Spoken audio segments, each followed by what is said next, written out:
One of our most treasured supporters was civil rights activist Mrs. Rosa Parks. In 1955, she sparked a revolution by refusing to give up her seat on a segregated Alabama bus. The driver demanded that I give this seat up to a white man. I didn't feel that I was being treated as a human being. I refused to give up this seat. I said no, and I wouldn't give it up. From that moment, she became the mother of the civil rights movement. One evening, years later, H received a phone call from a friend saying Mrs. Parks had been attacked in her home in Detroit. And they heard about our Heroes and Artists in Residence program. Could she come and stay here when she got out of the hospital for a few days for free? She was here approximately 10 years, which is incredible. And that's how Mrs. Rosa Parks became part of our Heroes in Residence program. H wasn't the best student, so initially she had no idea who Mrs. Parks was, other than a wonderful person, of course. Over time, their bond grew stronger, and Mrs. Parks became a mentor and mother figure to H. I don't think we would have been as close if I had known. I would have been scared of her. Mrs. Parks loved entertaining friends at the mansion. She held formal gospel brunches where everyone wore a hat and white gloves, and nearly every year, on her birthday, she would hold fabulous tea parties.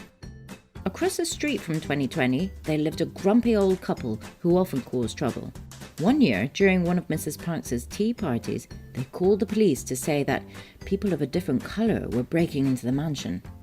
The police had no other choice but to investigate the matter. After the incident, Lady H, as Mrs. Parks affectionately called her, apologised for the neighbours' behaviour. Mrs. Parks just turned to her and said, "Dear, this is okay. When those people go to sell their house, you need to buy it for me. That's how you deal with racism." Lady H used to own a big yellow school bus.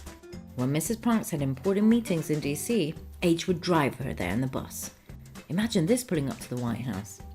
Mrs. Parks always donned a huge childlike grin as they chugged along through the streets. The O Museum in the mansion is now officially on the African American Heritage Trail, and rightfully so. She often stayed here with members of her Pathways to Freedom Foundation and her best friend and president of the Rosa and Raymond Parks Institute for Self-Development, Mrs. Elaine Steele. In 1999, Mrs. Rosa Parks was awarded the Congressional Medal of Honor, the highest award a civilian can receive. The medal was designed by our very own artist in residence, Artist Lane. Mrs. Lane and Mrs. Parks were both from Detroit, both activists in their own right, and had been good friends for many years. Mrs. Lane even gave us a maquette she used for the medal. You can find it on the second floor. In 1999, Mrs. Parks was invited to meet the Pope in St. Louis. She took Lady H with her. On the way to meet him, Lady H helped Mrs. Parks craft a letter to read to the Pope. This picture shows Mrs. Parks reading out that very letter. Amongst other things, it said, "The issue of racism still plagues our world. It is a cancer that has troubled me and others throughout my life. As a most respected, honoured and moral leader of this world, I ask your patience to address racism with your words and example." Later that day, Lady H asked why she had been invited to come, of all people, especially since she was white. Mrs. Parks turned to her and said, "Oh dear, I didn't know you were white." Mrs. Rosa Parks passed away on the 24th of October 2005 in her Detroit apartment. Her body laid in state at the Capitol Rotunda, the first woman to have ever been given this honor. And so, even in death, she continued to challenge boundaries. H was a pallbearer at her funeral services in Montgomery, Alabama, Washington, D.C., and Detroit, Michigan. Lady H, her husband Ted Sparrow, and their children, Z, Hannah, and Sonny, accompanied Mrs. Parks's body between the 3 funeral locations. Each of the children took one leg of the journey. It was a fitting way for the family to bid farewell to this wonderful lady.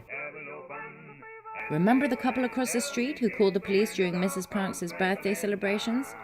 Well, in 2008, they moved to California, and just as Mrs. Parks predicted, Lady H bought their house.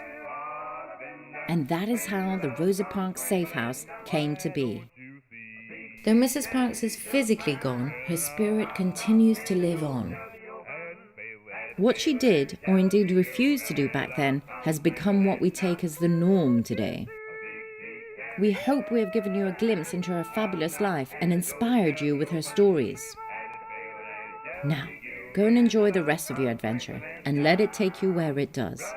And while you explore each cranny of this wondrous place, while you get lost and found again, try to imagine, just for 1 second, the grand, the bold, the gracious Mrs. Rosa Parks walking through these same corridors.